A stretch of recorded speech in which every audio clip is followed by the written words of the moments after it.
What's up people, hope you're having an awesome day. I'm your host Ayman Hassan and welcome back to another video here at Most Amazing Top 10. So I'm low-key a bit scared to even make this video and have it live on the interwebs because I don't want to be found and disposed of, if you know what I mean. Throughout time there have been countless stories about the CIA, some good, most bad, and others will just never see the light of day. I know my FBI agent is probably definitely listening in on me through my phone and laptop. Steve, I hope you don't have links with the CIA. I thought we were good, man. Don't do this to me.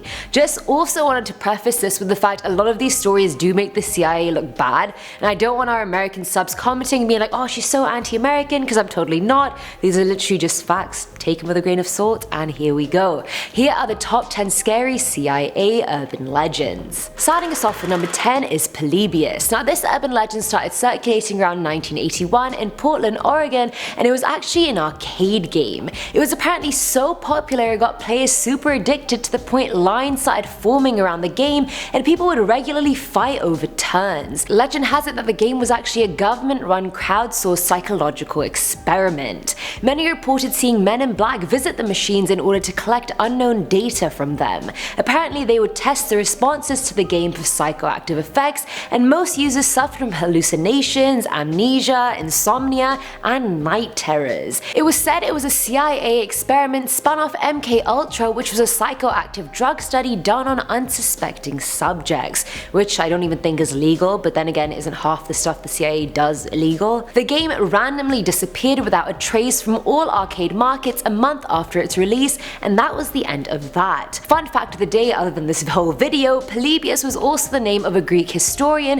who is known for his claim that historians should never report on things they can't verify through eyewitnesses, which I feel links to the game also. They wanted to collect first-hand primary data to verify whatever they were trying to find out, whether they did or not, who knows. Coming in at number 9 is Jane Wallace Burrell. Now Jane was the first CIA officer ever to die in the agency's service, but her death remains a bit of a mystery. Jane joined the OSS, which was the precursor to the CIA, and worked as an analyst. The chief of counterintelligence at the time, James Murphy, liked promoting women he saw potential in because he thought they paid better attention to detail than the men employed. And you're not wrong, James, you're not wrong. I got a haircut last week, guys, and I feel like probably none of the guy viewers even noticed, but my girls did, and that's the tea. Either way, she soon ended up in X2, and a lot of her personnel documentation started having a lot of contradictions and ambiguities. On January 6, 1948, Jane was on her way from Brussels to Paris when the plane crashed on its approach to the airport, killing all crew members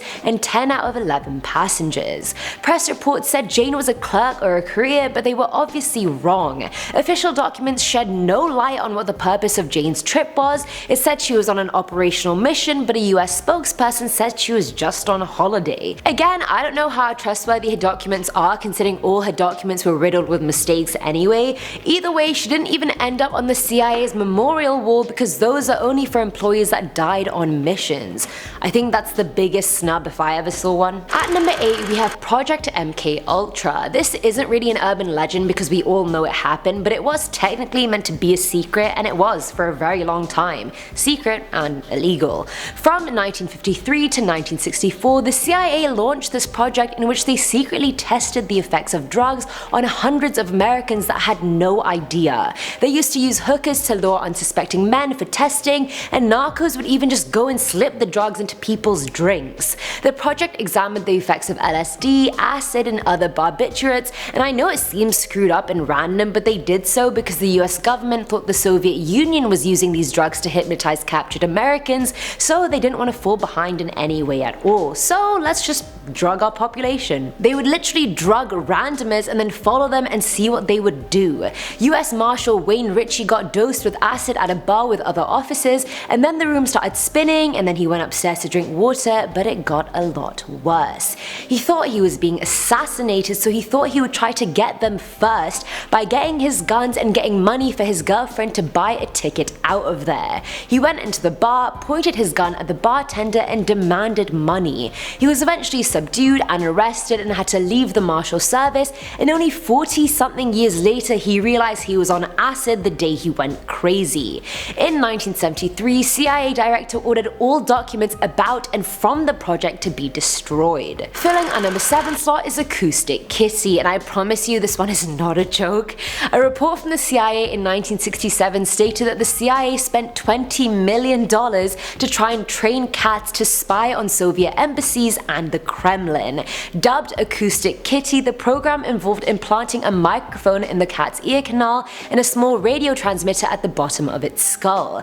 This would allow the cat to record and transmit anything it was hearing. Although it sounds like a foolproof plan, they encountered problems with the cats. Mainly they just kept getting distracted and or hungry. The first kitty on a mission was meant to spy on two men standing outside a Soviet compound, but our brave compadre was hit and killed by a taxi on its way there.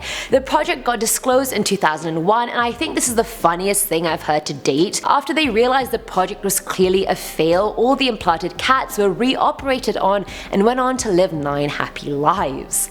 Except the one that got hit by a taxi.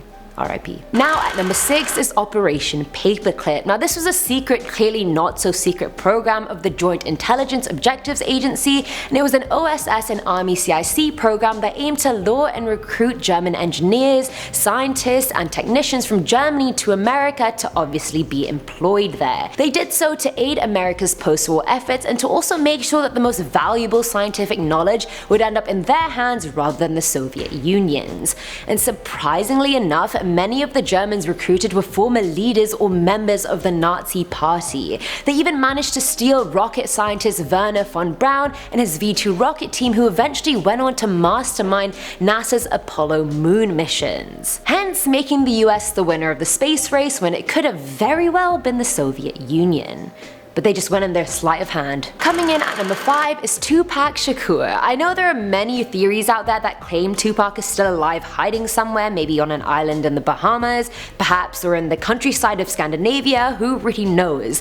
But some people think the CIA killed Tupac. When the CIA first joined Twitter in 2014, they took 10 minutes to answer the top 5 questions they got, and obviously where is Tupac was a very popular question. Their official reply was no, we don't know where Tupac is, #Twitterversary. But even their blatant denial didn't have many people convinced. Many people were replying saying, would the CIA even tell us if they did know, that even the denial makes them even more sure that they killed him, etc. I mean, true, they probably wouldn't tell us if they did know, so I mean, it's all up in the air really. At number 4 is the kidnapping of the LUNIK. This document was declassified by the CIA, and it basically tells the story of a CIA-led mission to borrow a lunar satellite from the Soviet Union.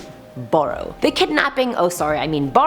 happened in the early 60s at the peak of the space race. At this point the Soviet Union were actually winning, and to rub salt in the US's wound, they launched a multinational exhibition of their LUNIK satellite, which was the first spacecraft ever to reach near the moon. On that fateful night, undercover CIA agents persuaded the driver who was transporting the satellite from city to city to have a nap at a hotel nearby and leave the satellite with them. First of all, that guy's a dumbass for doing that, but also everyone has a price, they probably bribed him. While he napped, they took the satellite apart, took pictures of its parts, and then put it back on the truck. And to make matters worse, the Soviets had no idea this even happened until they declassified the document. Damn B, you guys got played. Big time. Filling our number 3 slot is Operation Northwoods. We already know that during the Cold War, the US and Cuba had a very tense, strained relationship. Having done international relations at uni, my whole degree was literally the Cold War, so I feel like I could talk about this in my sleep.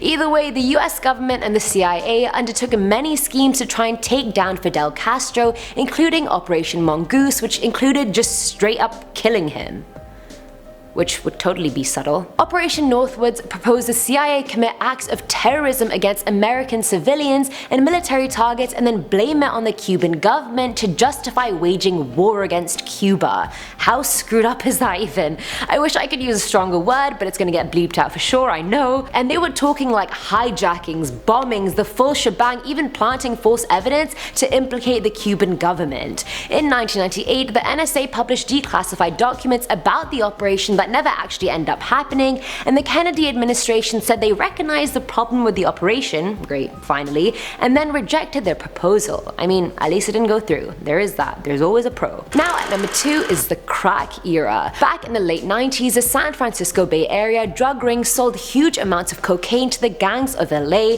poured millions in drug profits to a guerrilla army that was run by the CIA itself. This drug network was the bridge between Colombia's cartels and LA, which later became the crack capital of the world.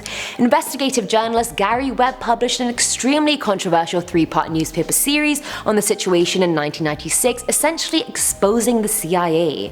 It was even dubbed the most talked about piece of journalism in 1996. So what followed? Having talked to people that lived during that time, they were saying things like, none of us even owned planes, how else do you think crack got here? I mean, they're not wrong. 3 huge newspapers, the LA Times, the New York Times, and the Washington Post, all teamed up with the CIA to send out intercept reports to discredit his series, and they succeeded. By the end of 2004, Webb actually committed suicide. His story was actually made into a movie called Kill the Messenger, and it will never be confirmed whether the CIA really did fuel the crack epidemic in LA or not, but evidence does point that way. What do you guys think? And finally, at number 1 is Frank Olson. Frank was a biological warfare specialist and a CIA employee with their technical services staff. Many of his co-workers were even involved in Project MKUltra, which was basically the whole drugs on random people project. He worked at Camp Detrick, and during a meeting at Deep Creek Lake in Maryland, he was dosed with LSD by his CIA supervisor. The next day, Olson spoke to his boss and told him he was unhappy with his performance at the retreat and wanted to leave Camp Detrick. Obviously, he had no idea he'd been on LSD, so no he wasn't happy with his performance. After the LSD episode, Frank started experiencing severe paranoia and nervous breakdowns. The CIA sent him to a mental institution for recovery, and he was seen by Harold Abramson, an allergist pediatrician who was helping the CIA with Project Ultra. 9 days later, after the LSD episode, he magically fell out of a 10th-story window and died. Initially, the US government was adamant that it was a suicide, then they said it was a misstep, and then people started speculating the CIA murdered him. After his family requested performing a second autopsy, they found cuts and abrasions all over his body, a huge hematoma was found on his head, and a large injury on his chest. That implied he had suffered blunt force trauma to his head and chest before the fall.